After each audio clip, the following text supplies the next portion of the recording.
Chers collègues, aujourd'hui, je ne parlerai pas de la défaite de la partie arménienne lors de la dernière guerre de l'Artsakh. Nous le discuterons dans notre pays et tous les verdicts seront entendus dans notre pays. Aujourd'hui, je vais parler de la crise humanitaire qui était le résultat d'une guerre sans précédent provoquée par l'Azerbaïdjan. Le 27 septembre, l'Azerbaïdjan, avec l'implication directe de la Turquie, ayant l'une des plus grandes armées de l'OTAN et avec l'implication des groupes terroristes internationaux, a lancé une guerre sans précédent dans l'utilisation d'armes interdites par toutes les conventions en ciblant les établissements civils, les infrastructures civiles et les sites culturels en utilisant des armes chimiques. C'était sans précédent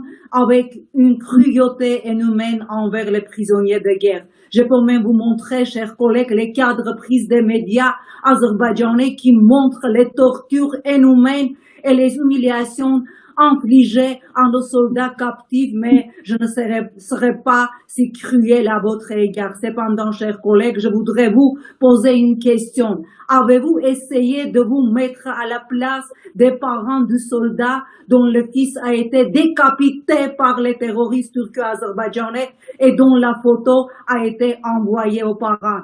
À la suite de la guerre déclenchée par l'Azerbaïdjan, des dizaines d'Arméniens d'Artsakh ont été déplacés à leur foyer.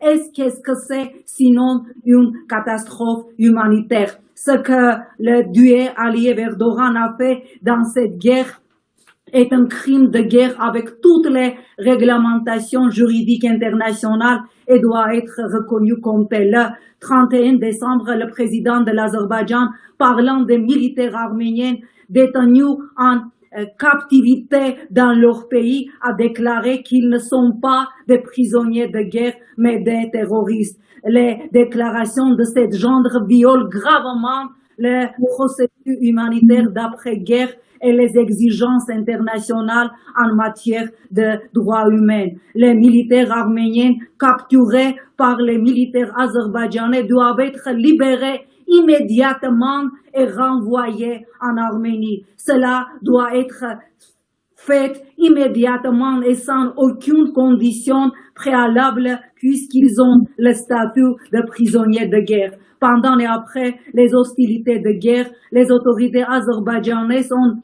constamment violé les exigences internationales en matière de droits de l'homme et les engagements humanitaires en retardant artificiellement le retour des prisonniers de guerre, en ne déclarant pas le nombre exact des prisonniers de guerre.